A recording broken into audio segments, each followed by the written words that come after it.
ಕನ್ನಡ ಭಾಷೆ ಉಳಿವಿನಲ್ಲಿ ಸರ್ಕಾರ ಹಾಗೂ ಪ್ರಜೆಗಳ ಪಾತ್ರ. ಭಾಷೆಯು ನಮ್ಮ ಆಲೋಚನೆಗಳು, ಅನಿಸಿಕೆಗಳು ಮತ್ತು ಅನುಭವಗಳನ್ನು ಇತರರಿಗೆ ತಿಳಿಸಲು ಬಳಸಲಾಗುವ ಅತ್ಯಂತ ಸಂಕೀರ್ಣ ಮತ್ತು ಬಹುಮುಖ ಸಂಕೇತವಾಗಿದೆ. ಮಾನವನನ್ನು ಇತರ ಜೀವಿಗಳಿಂದ ಪ್ರತ್ಯೇಕಗೊಳಿಸಿರುವುದು ಭಾಷೆಯೇ ಆಗಿದೆ. ಮಾನವನನ್ನು ಭಾವನಾತ್ಮಕವಾಗಿ ಬಂಧಿಸುವ ಕೊಂಡಿಯೇ ಭಾಷೆ. ಹೀಗಾಗಿ ಭಾಷೆ ಬಂದು ಸಮಾಜದ ಗುಣ ಲಕ್ಷಣಗಳನ್ನು ಪ್ರತಿನಿಧಿಸುವ ಅಪೂರ್ವ ಮತ್ತು ಶಕ್ತಿಶಾಲಿ ಸಾಧನ. ಪ್ರಪಂಚದಾದ್ಯಂತ ಇಂತಹ ಭಾಷೆಗಳ ಸಂಖ್ಯೆ 6ರಿಂದ 7,000ವರೆಗೆ ಇವೆ ಎಂದು ಭಾಷಾಶಾಸ್ತ್ರಜ್ಞರು ಅಂದಾಜು ಮಾಡಿದ್ದಾರೆ. ಕನ್ನಡ ಭಾಷೆ. ಕನ್ನಡ ಒಂದು ಪ್ರಾದೇಶಿಕ ಭಾಷೆ. ಕರ್ನಾಟಕ ರಾಜ್ಯದಲ್ಲಿ ಕನ್ನಡ ಭಾಷೆಯನ್ನು ಮಾತಾಡುತ್ತೇವೆ. ಕನ್ನಡ ಭಾಷೆ ಜಗತ್ತಿನ ಪ್ರಾಚೀನ ಭಾಷೆಗಳಲ್ಲಿ ಒಂದಾಗಿದ್ದು 2000 ವರ್ಷಗಳಷ್ಟು ಪ್ರಾಚೀನವಾದದ್ದು. ಒಂದು ಕಾಲದಲ್ಲಿ ಅನೇಕ ಸಾಮ್ರಾಜ್ಯಗಳ ರಾಜ್ಯ ಭಾಷೆಯಾಗಿ ಮೆರೆದ ನಮ್ಮ ಕನ್ನಡ ಭಾಷೆ ಕಾವೇರಿಯಿಂದ ಗೋದಾವರಿ ನದಿಯವರೆಗಿನ ಭೂಪ್ರದೇಶದಲ್ಲಿ ವ್ಯಾಪಕವಾಗಿ ಹರಡಿಕೊಂಡಿತ್ತು. ಕನ್ನಡ ಭಾಷೆ ದ್ರಾವಿಡ ಭಾಷಾ ಕುಟುಂಬಕ್ಕೆ ಸೇರಿದ ಭಾಷೆಯಾಗಿದೆ. ಸಂಸ್ಕೃತ ಭಾಷೆಯಿಂದ ಹೆಚ್ಚು ಪ್ರಭಾವಿತವಾಗಿದೆ. ತಮಿಳು, ತೆಲುಗು, ಮಲಯಾಳಂ, ತುಳು ಮುಂತಾದ ಭಾಷೆಗಳು ಕನ್ನಡ ಭಾಷೆಯ ಸೋದರ ಭಾಷೆಗಳಾಗಿವೆ.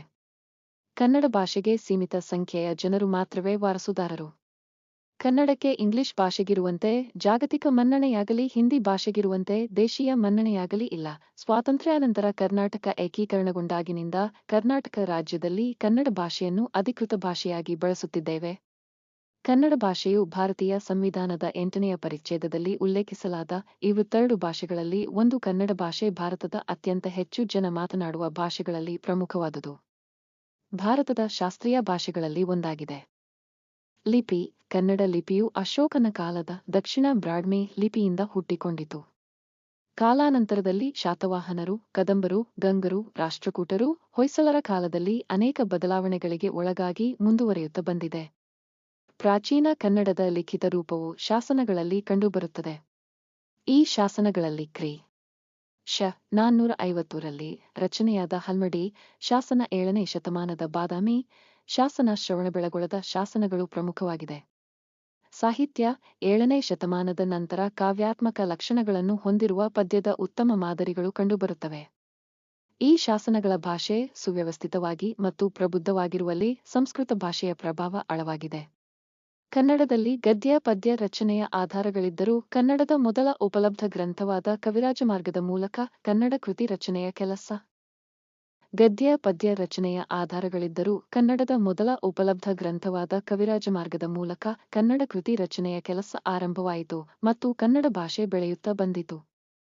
ಮಾನವ ಜಾತಿ ತಾನೊಂದೇ ವಲಂ ಎಂದು ಹೇಳಿದ ಕನ್ನಡದ ಆದಿಕವಿ ನಂದ, ದಯವೇ ಧರ್ಮದ ಮೂಲವಯ್ಯ ಎಂದು ಸಾರಿದ ಬಸವಣ್ಣ, ಕುಲವೆಂದು ಬಡಿದಾಡದಿರಿ ನಿಮ್ಮ ಕುಲದ ಹೇಳಿದ ಕನಕದಾಸರು, ಮಾನವ ಜನ್ಮ ಬಲು ದೊಡ್ಡದು ಅದನ್ನು ಹಾಳು ಮಾಡಿಕೊಳ್ಳಬೇಡಿರೋ ಹುಚ್ಚಪ್ಪಗಳಿರ ಎಂದು ಹೇಳಿದ ಪುರಂದರದಾಸರು, ನಡೆಯುವುದೊಂದೇ ಭೂಮಿ, ಕುಡಿಯುವುದೊಂದೇ ನೀರು, ನುಡುವಗ್ನಿಯೊಂದೇ ಇರುತ್ತಿರಲು ಕುಲಗೋತ್ರ ನಡುವೆ ಎತ್ತಣದು ಎಂದು ಸಾರಿದ ಸರ್ವಜ್ಞ, ಏನಾದರೂ ಆಗು ಮೊದಲು ಮಾನವನಾಗು ಎಂದು ಹೇಳಿದ ಕುವೆಂಪು, ರಸವೇ ಜನನ, ವಿರಸ ಮರಣ, ಸಮರಸವೇ ಜೀವನ ಎಂದು ಹೇಳಿದಾತ ರಾ ಬೇಂದ್ರೆಯವರಂತಹ ಮಹತ್ವದ ಕವಿಗಳನ್ನು, ಚಿಂತಕರನ್ನು ಕೊಟ್ಟ ಭಾಷೆ ಕನ್ನಡ ಭಾಷೆ.